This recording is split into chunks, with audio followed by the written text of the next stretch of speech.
బ్రహ్మర్షి పితామహ పత్రిజీ గారికి ధన్యవాదాలు తెలియజేస్తున్నాను. ఇక్కడికి వచ్చిన ఆత్మబంధువులందరికీ ఆత్మ నమస్కారం. Thank you very much. ఎందుకంటే సప్తాహం చేసుకోవాలి అనేది మనసులో కలిగింది.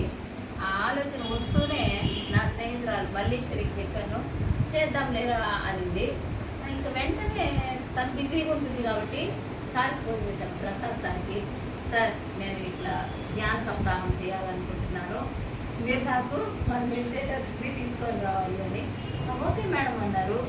అంటే మనలో మంచి సంకల్పం ఉన్నప్పుడు దానికి ప్రకృతి మనకి సహకరిస్తుంది అనేదానికి ఇది ఉదాహరణ అనమాట. మంచి పని అనుకుంటానే టకటగా జరిగిపోతాయి. కాబట్టి ఎప్పుడూ కూడా మనము మంచి ఆలోచనలతోనే ఉండాలి. దాని గురించి ఒక చిన్న డిస్కషన్. మామూలుగా మనం ఏం చేస్తాము, పిల్లలు స్కూల్కి వెళ్తా ఉంటే రే భద్రం రోడ్ దాటేటప్పుడు అక్కడ ఆటో వచ్చేస్తుందేమో, గుద్దేస్తుందేమో, లేకుంటే ఏనుగు వచ్చి తొక్కేస్తుందేమో మనమే చెప్పేస్తామన్నమాట. ముందుగానే వాడికి మనసులో లేని ఆలోచనలన్నీ మనమే పుట్టించేస్తాము. రోడ్డు జాగ్రత్తగా దాటు, ఒకవేళ ఎవరైనా స్కూటర్లో స్పీడ్గా వచ్చి వెనక నుంచి వచ్చి గుద్దేస్తారేమో, ముందు నుంచి వచ్చి గుద్దేస్తారు, 100 చెప్తాము. దీన్ని డిస్ట్రాక్టివ్ థింకింగ్ అంటారు. అంటే వినాశకర ఆలోచనలు. ఇలాంటివి అస్సలు ఉండకూడదు. ఎందుకంటే మన ఇది ఎలాంటిదంటే మనం ఏం ఆలోచిస్తామో అవే జరుగుతాయి. అంటే మనం ఆకర్షిస్తూ ఉంటాం అన్నమాట. కాబట్టి మనం ఎప్పుడు కూడా ఇటువంటి నెగిటివ్ వినాశకర ఆలోచనలు, డిస్ట్రాక్టివ్ థింకింగ్స్లో ఉండకూడదు. ఫస్ట్ అది వదిలేయాలి. అందరూ చేసే పెద్ద పొరపాటు ఏమంటే ఇదే. మనం ముందే చెప్పేస్తాము, నీళ్ళు గేడేసినామో లేదో, స్టవ్ ఆపినామో లేదో, అంటే అక్కడ నిజంగా ఆపుకున్నా కూడా మనమే ఆలోచిస్తాం. ఒకవేళ పేలిపోతుందేమో, ఒకవేళ దొంగ వచ్చేస్తాడేమో, ఇట్లా ఆలోచించి మనమే సమస్యలు సృష్టించుకునేస్తా ఉన్నాము. కాబట్టి ఎప్పుడు కూడా ఇటువంటి వినాశకరమైన ఆలోచనలు ఉండకూడదు. ఒకవేళ పిల్లలు ఎవరైనా, అమ్మ నాకు రోడ్డు దాటాలంటే భయంగా ఉంది అంటే, ఏం కాదు నాన్న, ఏం కాదు, జాగ్రత్తగా చూసుకుంటూ ముందు వెనక వెళ్ళు, ఏమి అవ్వదు అని మనము వాళ్ళకి ధైర్యం చెప్పాలి. కానీ అవునైనా ఉద్దేశమేమో, నేను వస్తా ఉంటా, నీ బ్యాగ్ని తిప్పుకుంటా అంటే వాళ్ళు ఇంక జీవితంలో ఎప్పటికీ ఎదగలేదు. వాళ్ళకి మనం మంచి మాటలు చెప్పి ఏమీ కాదు, నువ్వు జాగ్రత్తగా ఈ పక్క ఆ పక్క చూసుకుంటూ వెళ్ళాలి అని చెప్పి వాళ్ళని ముందు వదిలి మనం వెనక వెళుతూ వాళ్ళకి కొద్ది రోజులు అలవాటు చేసి వదలాలి ఫ్రీగా.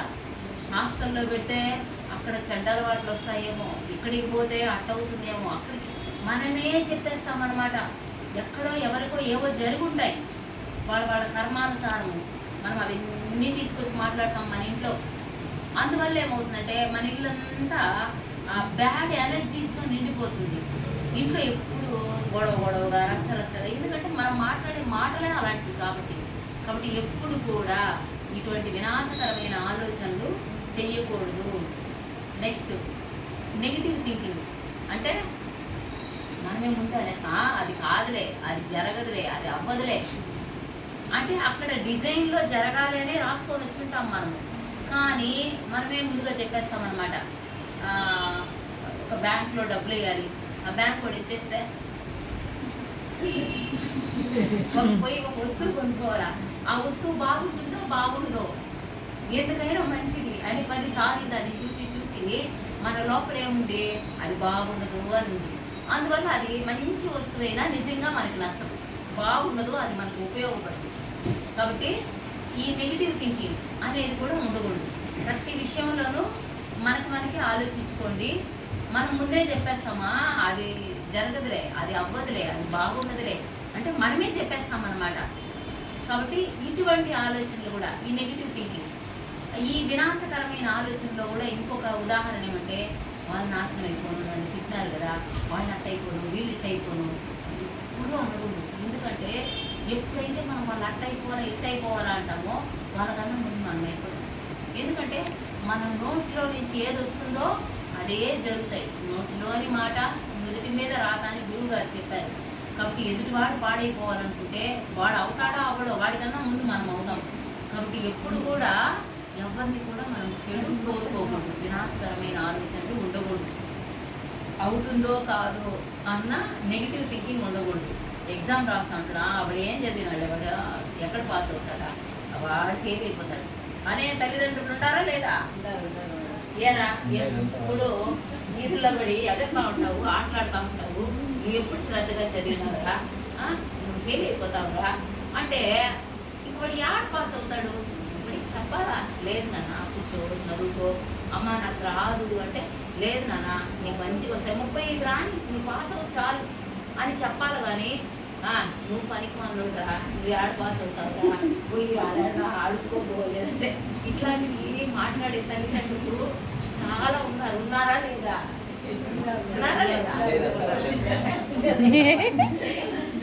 కాబట్టి మన పిల్లల్ని ఎప్పుడు కూడా మనము అట్లా డిస్కరేజ్ చేయకూడదు. నాన్న నువ్వు పాస్ అయితే చాలు, నువ్వు పాస్ అయినావు అనుకో నీకు నేను ఏమి ఇష్టమో అది తీసిస్తాను అంటే అరే మనకి ఇష్టమని తీయిస్తారంట. సరే మనం ప్రయత్నం అన్నా చేద్దాం అని వాడు ప్రయత్నం అన్నా చేస్తారు. కాబట్టి పిల్లల్ని ఎప్పుడు కూడా ఇలాంటివి డిస్కరేజ్ చేసే మాటలు మాట్లాడకూడదు. అంటే నెగిటివ్ మాటలు మాట్లాడకూడదు. నెక్స్ట్ పాజిటివ్ థింకింగ్ అంటే మంచి ఆలోచన. ఏ పని చేస్తామన్నా అంతా మంచిగా జరుగుతుంది లేండి.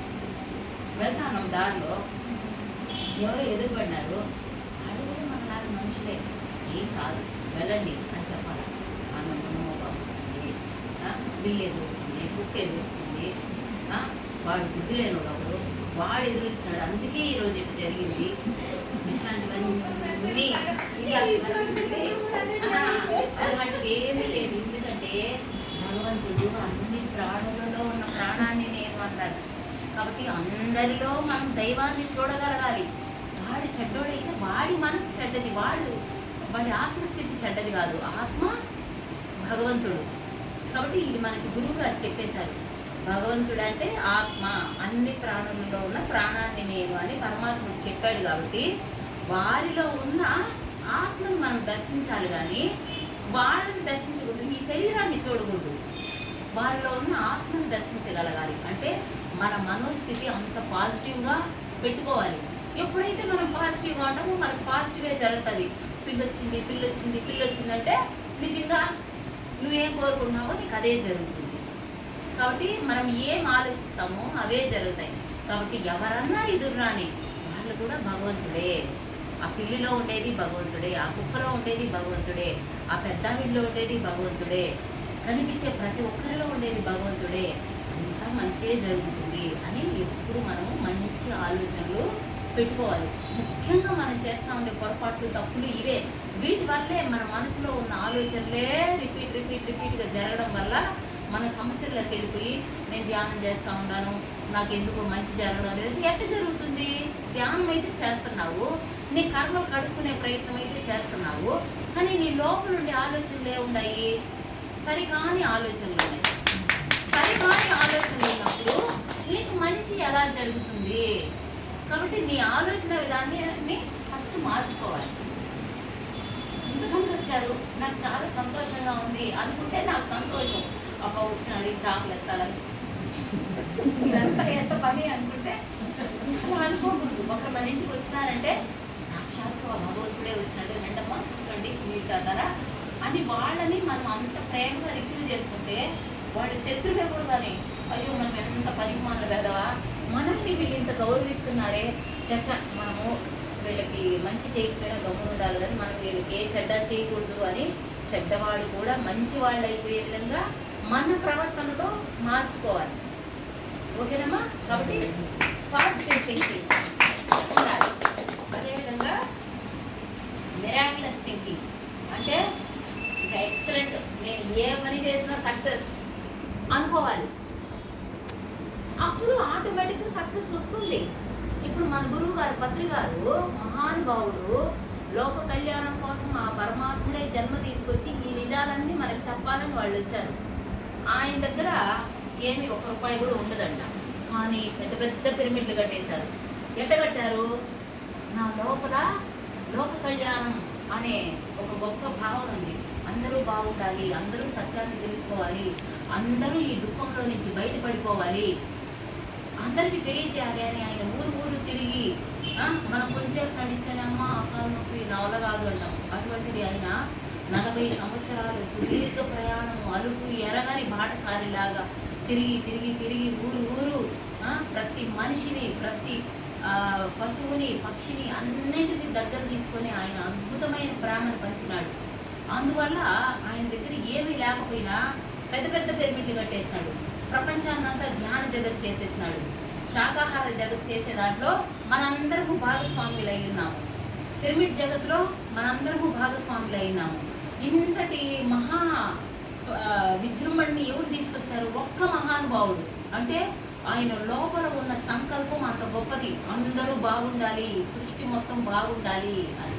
అదేవిధంగా మనలో కూడా చెడ్డవాడు కూడా కానీ వాడు ఈరోజు చెడ్డవాడు, రేపు కనుక్కుంటాడు, రేపు వాడు మంచివాడు అవుతాడు. అని అందరూ బాగుండాలి, లోక కళ్యాణకరమైన పనులు చేయాలి అని ఎప్పుడైతే మనలో మంచి సంకల్పాలు ఉంటాయో అప్పుడు ఆటోమేటిక్గా మనం శక్తివంతులు అవుతాము. కాబట్టి మనం ఎప్పుడు ఎలా ఉండాలంటే మిరాక్యులస్ థింకింగ్లో ఉండాలి. డిస్ట్రాక్టివ్ థింకింగ్, వినాశకరమైన ఆలోచనలు, వాళ్ళు పాడైపోయాను, వీళ్ళు పాడైపోయాను, అటువంటి ఆలోచనల్ని ఈ క్షణమే వదిలిపెట్టేయండి, సమాధి చేసేయండి వాటికి. అదేవిధంగా నెగిటివ్ థింకింగ్, ఎట్టవుతుందో ఏమవుతుందో, పాస్ అవుతారో అవ్వరో, ఈ భయాలన్నీ వదిలిపెట్టేయండి. నెగిటివ్ థింకింగ్స్ వదిలిపెట్టేయండి. పాజిటివ్ థింకింగ్స్, ఏ పని మొదలు పెట్టేటప్పుడు నిద్ర లేస్తానే ఈరోజు అంతా మంచిగా జరుగుతుంది అని మంచి ఆలోచనతో రోజుని ప్రారంభించండి. ఆటోమేటిక్గా అన్నీ మంచిగా జరుగుతాయి.